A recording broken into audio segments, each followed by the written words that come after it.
Start, Paul.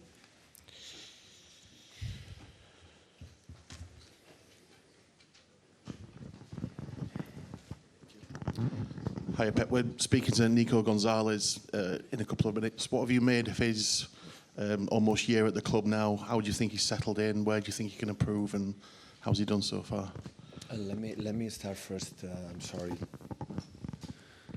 On behalf, of course, the Man City for the tragic news for the loss for the son from Stuart Pearce and, of course, his wife and family.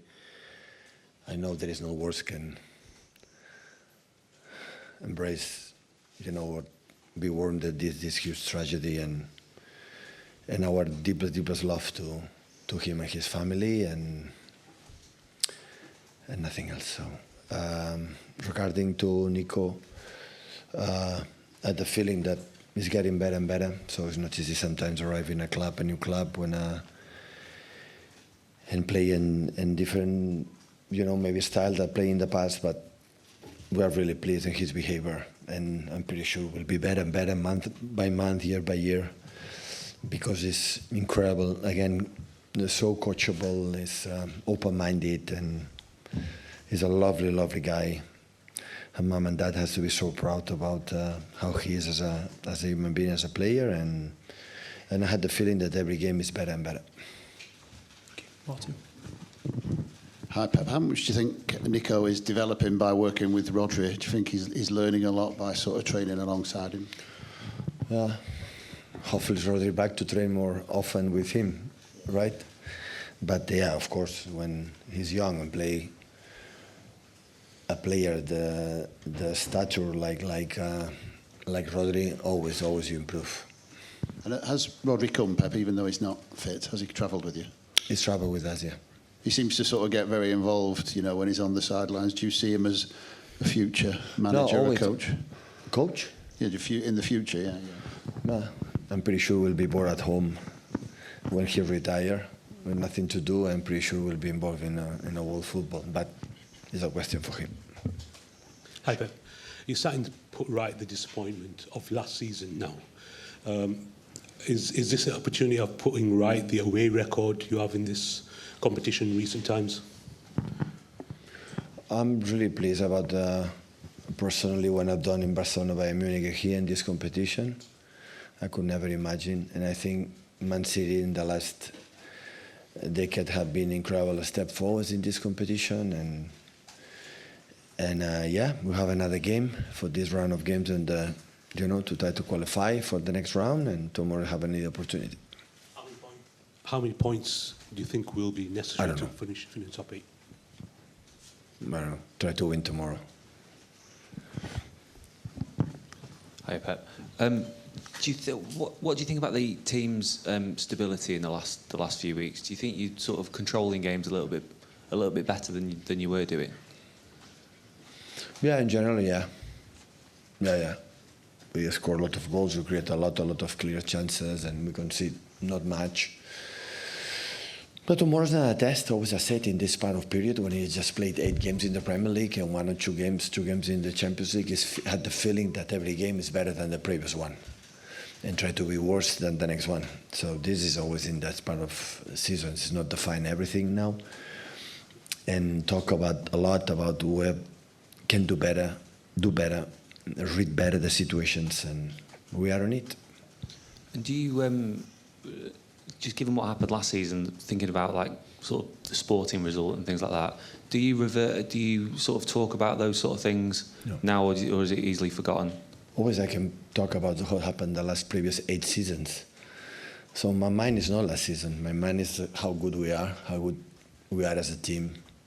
I'm incredibly confident with the players and the team, and yeah, we can think what happened last season, but it can happen 2 seasons ago, or 3 seasons ago, or 4 seasons ago. And I know these players, we are capable. We are able to do. Pep, just on Nico, when someone comes in to replace a player like Rodri, who's so unique, is the danger that they can sometimes try and be too like them? Are you encouraging Nico to be different, be his own person? No. Has to be himself, but of course he has to. When you play with the top players, always you learn. If you are open and see how my game can be better, always you learn. But Nico has to be Nico, but for sure. And there are things that Nico is fantastic, and the other ones, just for the age, just for the first time playing the elite, it can be better. And just on Rayan Cherki, obviously came on at the weekend, was really good. Just with Foden playing so close to Haaland, developing a bit of a relationship, how do you imagine those two players both playing together? Yeah, everyone can play together. Rayan is one of the hugest talents I ever seen in my career. Technically and individually, is top. The question is how he settle in what we want to do and how he read every action, what the game on the action needs. And this is still, you know, we start really good in the World Cup and settle good, but after being a few weeks off and step by step, but of course the talent that he has in the... I had the feeling that most of the times, not all the time, most of the times, and every time the ball comes to him, the situation is better. Yeah, but not all the time has to play like, make the exception of things. Have to play just football, but have something, you know, the pass from Merlin in the last moments, or the many things can do.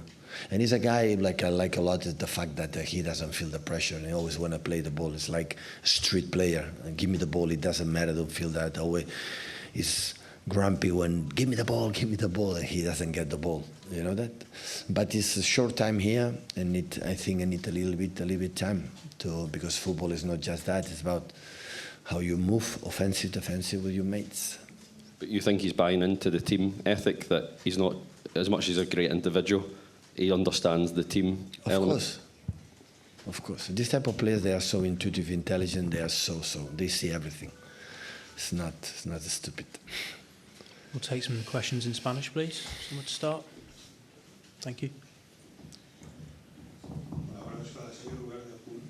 Hello.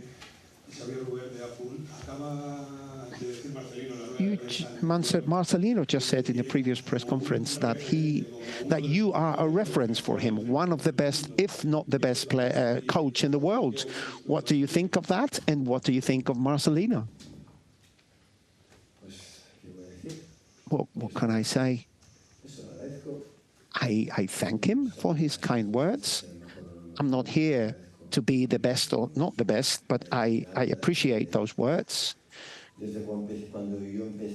I know him since when I started. He was already around, so I've known him for a long time. Not only in Villarreal, in Valencia, everywhere he's been.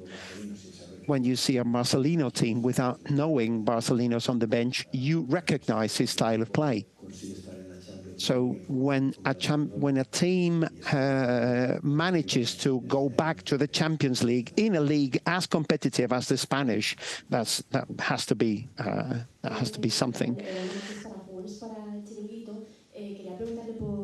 I wanted to ask you about Rodri. It's a special game for him. I don't know if you talked about it with him and how it's a real shame that we can't see him on the pitch. And what do you think about Villarreal-Barça being played in Miami? And would you accept that if it happens in the Premiership? No, I didn't talk about it with Rodri.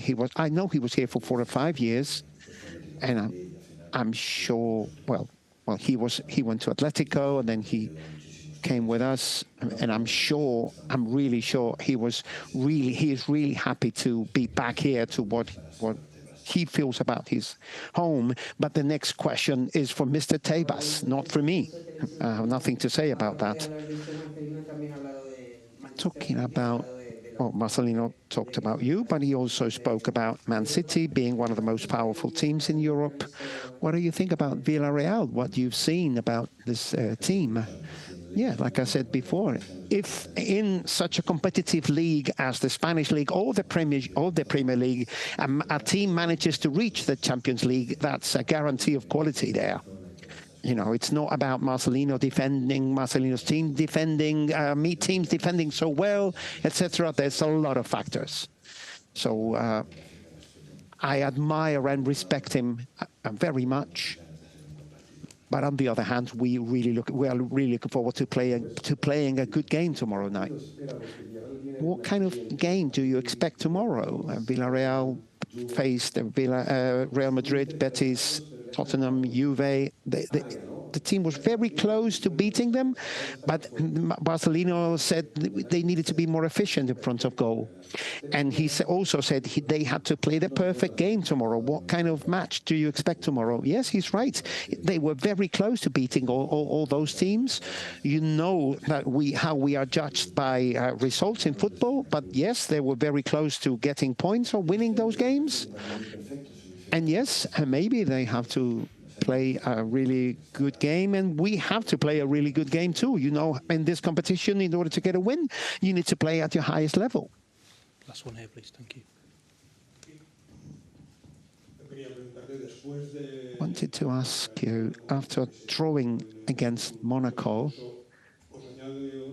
did that add an extra pressure, like trying to win, an extra motivation? No, we would be equally motivated if we had won the game at Monaco. That doesn't change anything for us. Thank you, everyone. For tomorrow night. Thank you.